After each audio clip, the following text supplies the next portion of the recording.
अस्सलाम वालेकुम नाजरीन, मैं हूं आपकी मेज़बान नाज़ी अली और आप देख रहे हैं आपका पसंदीदा प्रोग्राम शाम फैज़। शाम फैज़ में मैं मुलाकात करवाती हूं आपसे हर उस शख्सियत की जो पाकिस्तान की खिदमत कर रहा है, ख्वाह वो सियासी तौर पर हो, समाजी तौर पर हो या मुख्तलिफ किसी भी शोबे के ज़रिए। आज जो मेहमान शख्सियत मेरे साथ मौजूद हैं, इंसानियत की खिदमत की बात करूँ, ख़ास तौर पर कराची के लिए अगर कोई भी हादसा होता है, कोई भी सान्या होता है, कोई भी चीज़ होती है, उसमें एक ही नाम याद आता है हमें और पूरे पाकिस्तान में माशाल्लाह से अगर वेलफेयर की बात की जाए तो वो भी उनकी काम कर रही है। हमारे साथ मौजूद हैं सैयद ज़फ़र अब्बास साहब, जो कि जनरल सेक्रेटरी हैं जेडीसी वेलफेयर फाउंडेशन के, और समाजी रहनुमा में मैं तो ये कहूँगी कि वो मुख्तलिफ NGOs हैं, उनके साथ भी खड़े हो जाते हैं। हम अगर समाजी रहनुमाओं की या समाजी कारकुनान की बात करते हैं तो वो मोस्टली सिर्फ अपनी NGO को टाइम दे रहे होते हैं या उसी की प्रमोशन में लगे हुए होते हैं, लेकिन ये वो शख्सियत हैं जो हमेशा हर जगह सिर्फ जो इंसान अपने मुल्क के लिए, इंसानियत की खिदमत के लिए खड़ा होता है उसके साथ खड़े होते हैं। अस्सलाम वालेकुम। जी अस्सलाम वालेकुम। वेलकम करूंगी अपने प्रोग्राम में, और जिस तरह मैंने आगाज़ में भी कहा, हम उन तमाम चीज़ों पर बात करेंगे जो इस वक्त आप काम कर रहे हैं, लेकिन थोड़ा हमारे नाजरीन जानना चाहते हैं कि ये जो ज़फ़र अब्बास ने इतनी सारी चीज़ें इतनी कम उम्र में इतनी जिम्मेदारियां अपने कंधों पर उठाई, वो बचपन में कैसे थे? उस वक्त भी कुछ इसी तरह के सेंसिटिव बच्चे थे या नहीं? मैं देखें, रज़ाकार तो जो भी होगा जी वो लाजमी बात है, सेंसिटिव होगा तभी माशरे की तमाम उन चीज़ों को जो किसी के लिए महरूमियों का बाइस बन रही हो या किसी के लिए इग्नोरेंस का बाइस बन रही हो, उसको वो कैच करेगा। जी और लाजमी बात है वो सब चीज़ें सेव होती चली जाएंगी, और अगर उसको मौका मिलेगा कि पीछे ज़िंदगी में जाके वो महरूमियाँ उन लोगों की दूर कर सके तो लाजमी करेगा। तो बचपन का बताएं ना कुछ, कि कितने बहन भाई थे, फैमिली में कौन कौन था, शरारती कितने थे? देखिए, हमने तो शरारत में सारे रिकॉर्ड बनाए हैं। अच्छा, हमने कोई बचपन यही कराची में गुजरा? कराची में गुजरा, इसी घर में जहाँ आज रहते हैं, इसी घर में जी यहीं पैदा हुए, यहीं पर हैं। हम 4 भाई 1 बहन हैं। अच्छा एक बड़े भाई जो हैं वो मैक्रो कैश एंड कैरी में होते हैं, मुझसे एक छोटा है वो ऑयल फील्ड में होता है, इंजीनियर है केमिकल।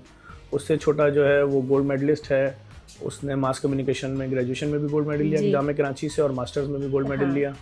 और बहन जो है उन्होंने MBA किया हुआ है और उनकी भी शादी हुई है। अपनी शरारतें किससे सुनाए ना, और पेरेंट्स में बताएं कि अटैचमेंट किससे ज्यादा थी, वालिद साहब से नहीं, वालिद या वालिदा वालिदा? दोनों से अटैचमेंट बहुत ज़्यादा है, और वो लोग भी, उनकी भी लाइन बिल्कुल वही लाइन है जो हमारी लाइन है अच्छा कि किसी के पैसे रुपए की तरफ नहीं देखना है। हाँ। और किसी की चीज़ को देख के कोई लालच का इज़हार नहीं करना, और जैसे भी हालात हैं उसके अंदर हाँ गुजारा करना है। और यही वजह है हम बचपन में भी हम जिन हालात में या जिन चीज़ों में, जिस माशरे में, जी जिन गलियों में हम खेले कूदे, हाँ वहाँ पर हमने हर चीज़ को ऑब्जर्व किया कि अगर अच्छा। कोई एक बड़ी गाड़ी गुजर रही है तो उस गली के बच्चे जो हैं उनकी क्या फीलिंग्स है, या हाँ। कोई एक बड़ी चीज़ अगर देख रहे हैं तो वो सब चीज़ें हमने देखी, महसूस की, और कोशिश कर रहे हैं कि आज अगर उसी कैटेगरी के उन लोगों की, उन महरूमियों को किसी भी तरीके से दूर किया जा सकता हो तो करें। और इसीलिए हमारे जितने भी आप प्रोजेक्ट्स देखेंगे वो बड़े मुनफरिद होते हैं, चाहे वो अगर हम रमज़ान की सहरी में कह रहे हैं कि हम जी बकरे की मंदी खिला रहे हैं, चिकन अच्छा, ये लेमन। तो मैं अभी इंटरप्ट करना नहीं चाहती, लेकिन फिर मैं माजरत करूंगी कि इसके अंदर हमारे नाजरीन तो ये सोचते रह जाएंगे ना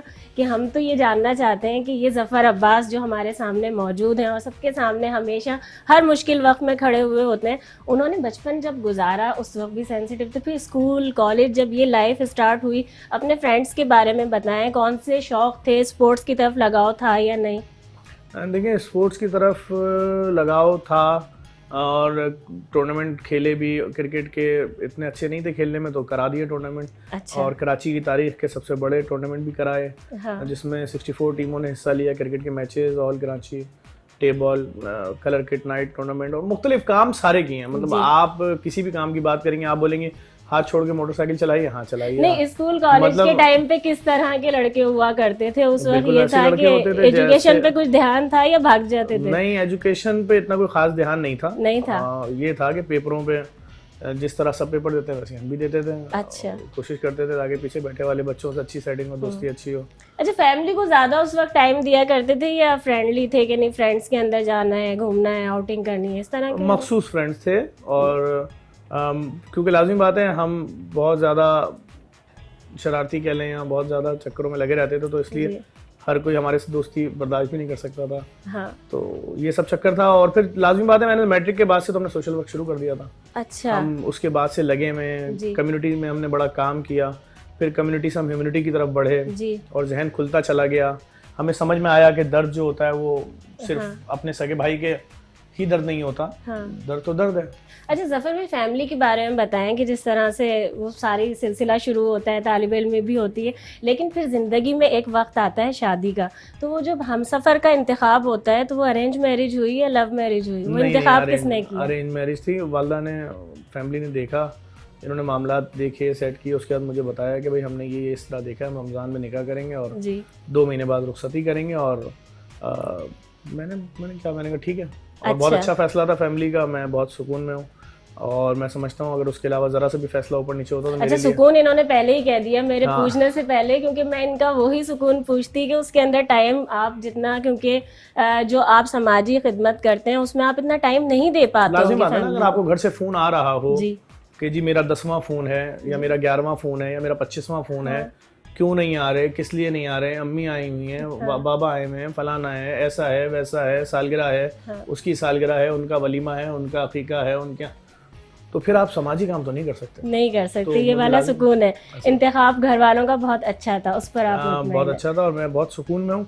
अक्सर ऐसा होता है कोई सानिया हो गया, कोई वाकया हो गया, 6-6 दिन घर नहीं जा रहे, शहर से बाहर हैं, सूबे से बाहर हैं, वहीं काम चल रहा है, 15 दिन लग गए। अभी कोविड जब आया, सक्खर वाला मामला जब हुआ तो सारी पूरी दुनिया डरी हुई थी कि कोविड आ गया, नाम चल रहा है, याया नाम का लड़का पाकिस्तान में आ गया है और एक शोर अच्छा, इस पर हम बात करेंगे। मैं अभी आपको बस बोलूंगी कि नहीं, हमें जाना है ब्रेक की तरफ। नाज़रीन देखते रहिए शाम फैज़, अभी वापस आते हैं एक छोटे से ब्रेक के बाद।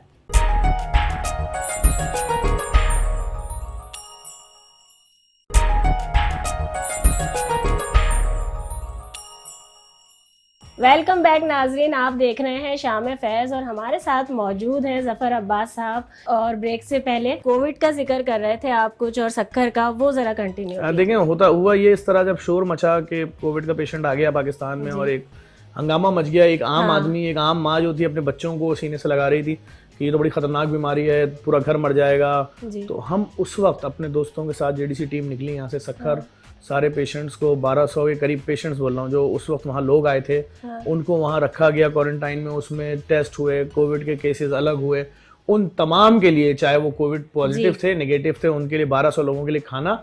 और वो आज की डेट तक, यानी 8 महीने गुजर गए, वहाँ जितने भी लोग आ रहे हैं कहीं से भी, उस सेंटर का भी खाना, कराची में एक्सपो सेंटर जो लगा हुआ उसका, आज देखें 7वां-8वां महीना, उसका सारा खाना, तमाम चीज़ें जेडीसी दे रही है। हमने बोला कि कोई तो बाहर निकलेगा ना। और ये तो किसी को भी कोविड हो सकता है, और अगर हम डरना शुरू हो जाएं कि नहीं जी हम नहीं जाएंगे करीब इनके, और वैसे ही तरीका खाना थैली में करके फेंक के दें उनको, तो वो तो इस एहसास से ही मर जाएगा। भले वो मेरा वालिद भी हो सकता है, मेरा भाई भी हो सकता है। तो अच्छा, ये बात हो गई फर्स्ट वेव की, और अब जब सेकंड वेव भी आ गई, उसके लिए क्या कहेंगे कि जिस तरह की वो सिचुएशन थी लॉकडाउन की, अगर मैं बात करूं, स्मार्ट लॉकडाउन की तरफ गए, फिर लॉकडाउन की तरफ कम्प्लीटली, तो अब आपको क्या लगता है कि अगर अब इस तरह का फैसला होता है तो किस तरह से हमारे लोग क्या अफोर्ड कर सकते हैं? मेरे ख्याल में अगर अब लॉकडाउन हुआ और लोगों को बगैर पैसा रुपया दिए उनको राशन, उनकी ज़रूरत, तो लोग दुकानें तोड़ देंगे। हाँ, ताले अच्छा टूटेंगे। ज़फ़र भाई, जब मैं, जिस तरह आपने कहा कि मैंने मैट्रिक के बाद ही आगाज़ कर दिया था समाजी कामों का, लेकिन मैं अगर जेडीसी की बात करती हूँ उसके आगाज़ की, वो ज़रा हमारे नाजरीन को बताइए कि वो कौन सा एक वक्त था। मैं जानती हूँ, बहुत सारे हमारे नाजरीन भी जानते हैं, लेकिन और भी बेशुमार ऐसे लोग हैं जो कि नहीं जानते, तो आप क्या बताएंगे? देखिए, हम खैरुल अमल वर्किंग कमेटी के नाम से काम कर रहे थे पिछले जेडीसी बनने से 12-15 साल पहले से। मुख्तलिफ जामियात में कैंप लगाते थे, ब्लड जमा करते थे और सैनी ब्लड बैंक में देते थे। जो अंदरूनी सिंध से आए हुए मरीज होते थे उनको मुफ्त में दिया जाता था जी। तो हम ये सब काम कर रहे थे, लेकिन जब 2010 का सैलाब आया अताबाद से, गिलगित से, तो हमने देखा कि राशन देने वाले बहुत लोग हैं लेकिन कोई सिस्टम नज़र नहीं आ रहा। जिस तरह के जमात इस्लामी काम कर रही थी या दीगर तंजीमें, उस तरह और भी सिस्टम होने चाहिए थे कि भाई वो जाए, वहां तक पहुंचे। जरूरत ज्यादा है, वसाइल कम है। हाँ, नहीं, टीमें इन्वॉल्व हों उसके अंदर।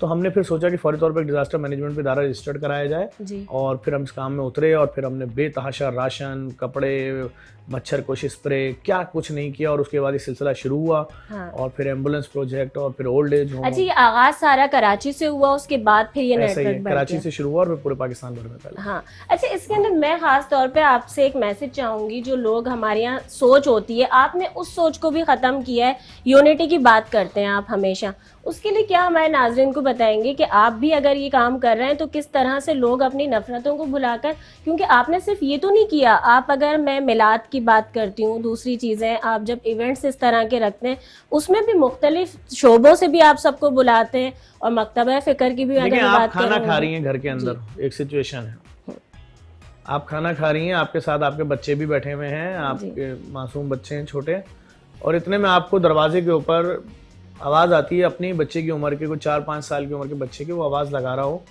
कि मैं यतीम हूँ और 2 दिन का भूखा हूँ। हाँ। तो क्या आप अगला निवाला खा सकेंगी? बिल्कुल, और ना ही उनसे उससे ये पूछा जाएगा बच्चे से कि तो तुम कौन हो, क्या नहीं, तुम्हारा आप अगला निवाला खा लेंगी? नहीं, बिल्कुल भी नहीं खाएंगी। हाँ। आप उठेंगी, दरवाजे की तरफ बढ़ेंगी, आप दरवाजा खोलेंगी, आप देखेंगी एक शायद फटे पुराने कपड़ों में एक बच्चा खड़ा हुआ है और बड़ी हसरत भरी नजरों से देख रहा है और आपको अपनी फीलिंग्स बता रहा है। वो ये इशारा नहीं कर रहा मेरा पेट खाली है, वो एक लाइन आपको बता रहा है कि जी मैं यतीम हूँ। आपका दिमाग आपको बता रहा है कि यतीम उसको कहते हैं जिसका बाप मर जाए, और वो बता रहा है मैं भूखा हूँ। तो अब आपका काम क्या है? बिल्कुल उसकी मदद करना है। और अगर आपने उस वक्त उससे उसकी जबान, उसका मसलक, उसका मजहब पूछा, तो आप जिस किसी मजहब से हैं वो मजहब आपको क्या भेजेगा? लानत ही भेजनी है, और तो कुछ नहीं बचा। अब आप मुझे एक बात बताइए कि वो बच्चा जिसको आप अपना बच्चा समझ के अपना खाना उठा के दे रही हैं फौरन से, उसका मजहब, उसका मसलक पूछे बगैर, तो वही बच्चा जब 10 साल और गुजार लेता है, 15 साल का हो जाता है, तो वो आपके लिए कैसे वो आप उसको कोई भी नाम दे देती हैं कि नहीं ये तो जी इसको मार दो, या ये काफिर हो गया, या तो कैसे? बिल्कुल मुमकिन नहीं है। लेकिन मैं इस प्रोग्राम के जरिए खास तौर पर आपका भी ये मैसेज लोगों तक पहुंचाना चाहती हूँ कि आप जिस तरह से काम कर रहे हैं, और जो लोग भी पाकिस्तान के लिए इत्तेहाद पर, यूनिटी के ऊपर काम कर रहे हैं, उसे हमें फरोग देने की जरूरत है। देखें, बहुत कुर्बानियां दी हैं हमने। मैं जो यहाँ बैठ के बातें कर रहा हूँ कि हमें बर्दाश्त बढ़ानी चाहिए, हमें सामने वाले का मजहब, मसलक, जबान, रंग, कबीला हम क्या करेंगे जान के। हाँ, ठीक है, आप पंजाबी हैं, मैं पख्तून हूँ, तो हम दोनों यहाँ बैठ के इंटरव्यू नहीं कर सकते? बिल्कुल। अच्छा, अभी आपने ये जिक्र किया, जरा एक और सवाल भी, तो क्योंकि मैं तो जिस तरह के हमारे नाजरीन जानना चाहते हैं ना, जफर भाई को खास तौर पर जब जो देख रहे होते हैं उन्हें वो सारी चीजें तो मालूम है, क्या कारनामे हैं, क्या कुछ कर रहे हैं, लेकिन आपकी शख्सियत के बारे में भी जानना चाहते हैं, आगे के क्या प्लान्स हैं लोगों की, ये भी ख्वाहिश होती है। जिस तरह आपको देखते हैं समाजी तौर पर, हमें ऐसा नहीं लगता है खला है कराची में भी इस वक्त जो भी मसाइल हैं दरपेश, उसके अंदर काफ़ी लोग ये भी सोचते हैं कि शायद ये एक ऐसा फेस है जो सियासी तौर पर आगे आएगा कभी, तो कभी ऐसा प्लान किया है, कुछ सोचा है? अगर कोई सोचता भी है तो उस तक ये पैगाम तो जाए। सवाल आपके दिमाग में आया क्यों? ये सवाल आपके दिमाग में इसलिए आया, मैंने आपसे बोला कि आप पंजाबी, मैं पठान भाई, आपने बोला मैं तो उर्दू स्पीकिंग की जाती तो नहीं, हम तो दोनों ही है, हम दोनों ही है। देखिए ये बात है, आपने एग्जांपल अच्छी दी, आपने बोला मैं अपने आप को सेव कर लूं पहले। देखिए मैं आपको बताऊं, मैंने कोई सियासत नहीं करनी, और ये कोई सियासत नहीं है। जो एक आदमी भूखा है, परेशान है, उसके घर में बच्चे रो रहे हैं, उसकी बेटी हसरत भरी निगाहों से अपने बाप को देख रही है, जब वो घर से बाहर निकलेगा मायूस होकर कि ठीक है मैं अब जहर लेता हूँ, बच्चों को भी खिलाता हूँ, खुद भी मर जाता हूँ, मुझे इस दुनिया से अब कुछ भी नहीं चाहिए, जो इस दुनिया में कुछ भी नहीं है। अच्छा, ये सब कुछ रिसेंटली हमारे यहाँ बहुत हो रहा है। उस सूरत हाल में अगर उसको एक गाड़ी खड़ी हुई नजर आ जाए जो कह रही हो, या एक सेंटर के ये लो अपने बच्चों का खाना और ये अपना खाना, तो क्या वो कोई गलत कदम उठाएगा? सर से पता नहीं, कभी भी नहीं उठाएगा। तो हमारी कोशिश ये है कि हम बिला तफरीक रंगो, नस्ल, मजहब, मुख्तलिफ इलाकों में ऐसे सेंटर्स बनाएं जहाँ पे लोगों को खाना पर फराम किया जा रहा हो। हमारे अपने दफ्तर में सारा दिन फैमिलीज आ रही होती हैं, हमारे शौहर का ऑपरेशन हो रहा है, इतने पैसे चाहिए, हमारी वालदा की प्रॉब्लम है, हमारे घर का रेंट नहीं है, मालिक मकान ने सामान फेंक दिया बाहर, इतनी मुसीबतें जिसकी कोई इंतहा नहीं। तो हम कोशिश कर रहे हैं बिला तफरीक रंगो, नस्ल, मजहब लोगों की जिंदगियों में आसानियां पैदा करें। यानी आपने हमारी आवाम को, हमारे नाज़रीन को जवाब दे दिया है कि जफर अब्बास साहब ने इन फ्यूचर पॉलिटिक्स में नहीं आना। नहीं, मैंने आपको ऐसा कोई जवाब नहीं दिया। नहीं दिया, देखिए फिर घुमा दिया, लेकिन ऐसे जवाब मैं लोगों की महरूमियां दूर करने के लिए, जिस माशरे में मैं रहता हूँ, मुझे उस माशरे के लोगों की महरूमियां दूर करने के लिए मैं कोशिश कर रहा हूँ, मैं उस काम में लगा हूँ। मैं चाहता हूँ जो रंग आप देख सकती हैं वो एक गरीब आदमी भी देखे रंग सारे। बिल्कुल। जिस तरह आप खुल के हंस सकती हैं, एक आम आदमी, मिस्कीन आदमी, पिसा हुआ आदमी इस शहर का, वो भी उतना ही हंसे, उतना ही खिलखिला के हंसे। वो सिर्फ क्यों टेंशन में रहेगा?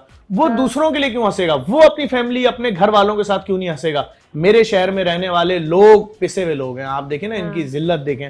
मैं अपने मुल्क की बात करूं, मैं जहां जा रहा हूं देख रहा हूं, मैं अंदरूनी सिंध जा रहा हूं, मैं पंजाब जा रहा हूं, मैं KPK जा रहा हूं, बलूचिस्तान जा रहा हूं, महरूमिया ही महरूमिया है। मैं तो बलूचिस्तान जा रहा हूं, लोग कह रहे हैं सड़क ये क्या होती है? अच्छा, यानी इस बात का ताल्लुक कोविड की ये फर्स्ट या सेकंड वेव से नहीं है, ये हमारे वो मसाइल हैं जो हमारे मुल्क के मसाइल चलते आ रहे हैं, अभी ये सिलसिला बढ़ता जा रहा है। ये दुनिया की अजीब गरीब महरूमिया है। मैं समझता हूँ शायद सोमालिया के अलावा और कहीं भी ना हो।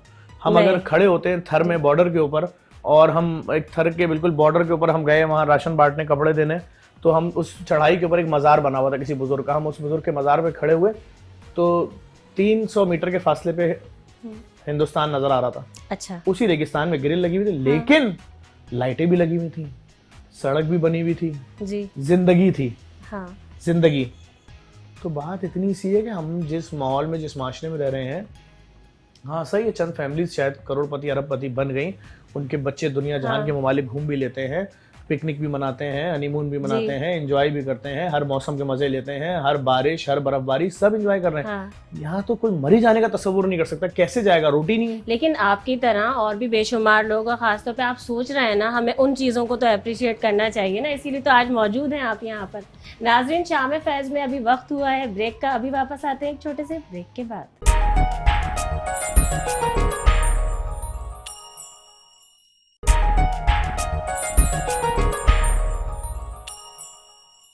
वेलकम बैक नाजरीन, आप देख रहे हैं शाम फैज़। और ब्रेक से पहले ज़फ़र अब्बास साहब से बड़ी मज़े की बातें हो रही थी, उसके बाद ज़रा काम पर भी बात हुई इनके, जो कि आवाम के लिए हैं सारे, और आप लोग बहुत सारी चीज़ें जो इंसानियत की खिदमत करते हुए इन्हें देखते हैं। मैं चाहूँगी ज़रा उसमें भी हीट स्ट्रोक पे भी इन्होंने खासा काम किया है, उस पर बात हो। और जो ये महीना है ज़फ़र भाई, अगर उसकी हम बात करें दिसंबर की, तो APS आने हैं, APS का भी मैं चाहूँगी कि जो भी उस वक्त का था एक्सपीरियंस वो बताइए। देखें, हीट स्ट्रोक ने आकर हमारे शहर की हकीकत खोल दी जी।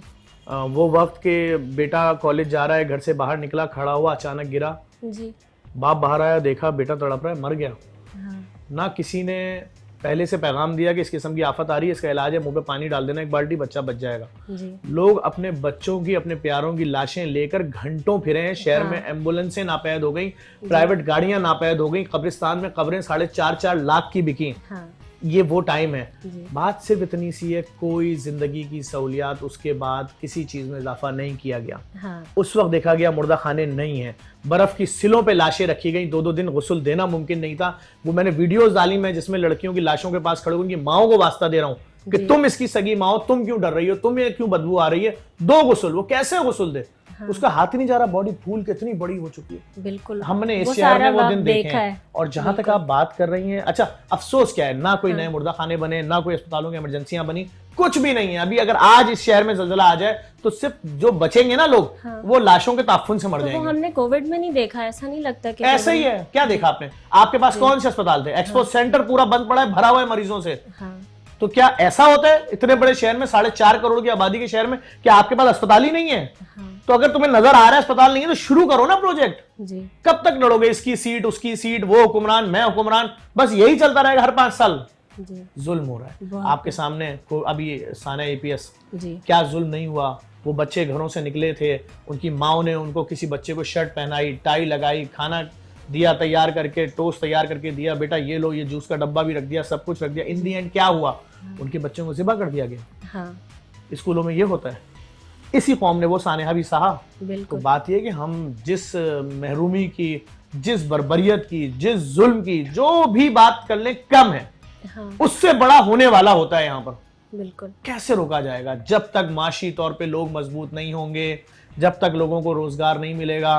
कोई शख्स कैसे तुम्हें अपने पास माइल कर रहा है कि आओ मेरे इस रेवड़ का हिस्सा बनो, इस पूरी बस्ती को जला दो, ये मेरे शायद मजहब के नहीं है या ये मुझे पसंद नहीं है। ऐसे कैसे तुमने जला दिया? उस घर में किसी की बेटी रहती थी, किसी का बेटा रहता था, बड़े अरमानों से उस बाप ने बनाया था, उस माँ ने, उस आदमी अपने शौहर के साथ जिंदगी के 20 साल किराए के मकानों में गुजार दिए थे।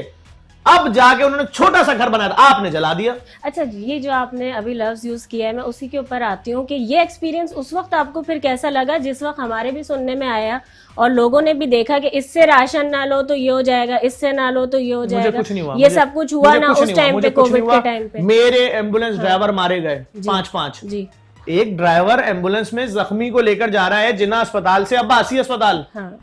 आप आए, आपने उर्दू साइंस के सामने ड्राइवर के सर पे गन रखी, गोली मारी, मर गया। मैंने उसका मरना इतना मुश्किल नहीं था जितना उसकी जवान बेटी जब भागती हुई आई ना, मेरे बाबा का कसूर क्या था, मैं क्या जवाब दूं कि तेरा बाप इंसानियत की खिदमत कर रहा था 15-16 हज़ार में इसलिए मार दिया गया। 1 driver, 2 driver, 3 driver, 4 driver, 5 driver, rescue रजाकार, एजुकेशन हेड, दूसरे एजुकेशन हेड। हम जिस माशरे में काम कर रहे हैं मजाक नहीं है। और बात यह कि हमने ये सब दुख सहे हैं। वो हमारी अपनी बेटियां हैं जिनके बापों को मार दिया गया, हम उनकी शादियां हम बाप बन के करा रहे हैं, उनके घरेलू मसाइल हम हल कर रहे हैं। देखें, जिंदगी के रंग सिर्फ वो ही नहीं है, फिर बोल रहा हूं, जो आपको नजर आ रहे हैं।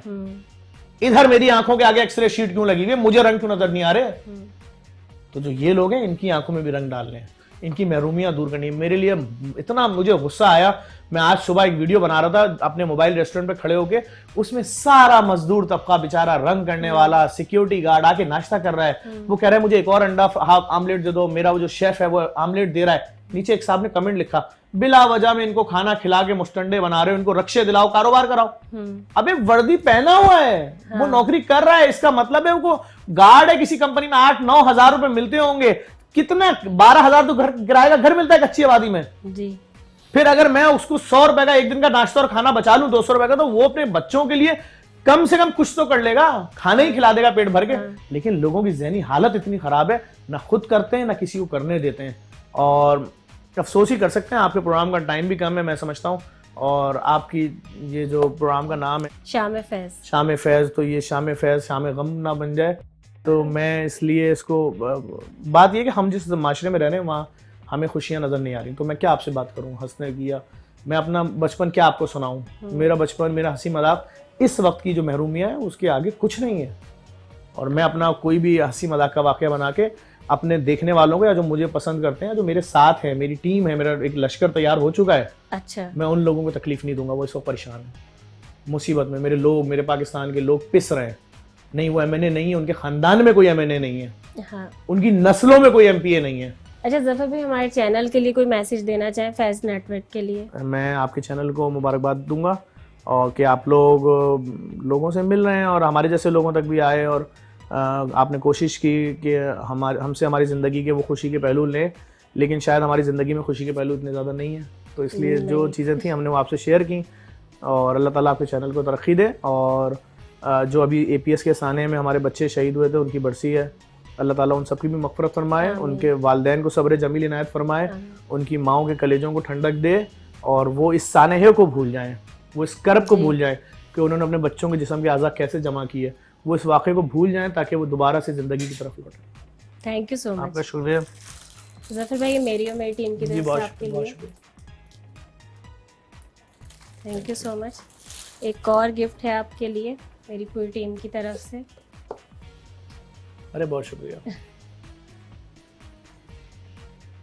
Thank you so much. Thank you. एक और गिफ्ट है जो कि आपको हमारे चैनल की याद दिलाता रहेगा। आप हर हफ्ते इंटरव्यू लेते रहे। Thank you so much. नाज़रीन, यकीनन आपने हमेशा की तरह हमारा प्रोग्राम शाम फैज़ आज भी पसंद किया होगा। हमारी पूरी कोशिश होती है आपके पसंदीदा मेहमान से हम आपकी मुलाकात करवाएं, ना सिर्फ उनकी अचीवमेंट्स के बारे में बताएं, बल्कि वो जो हमारे मुल्क के लिए खिदमत कर रहे हैं वो तमाम चीज़ें भी आपसे शेयर की जाएं। अपनी मेज़बान नाज़ी अली को दीजिए इजाज़त। अल्लाह हाफ़िज़। पाकिस्तान जिंदाबाद।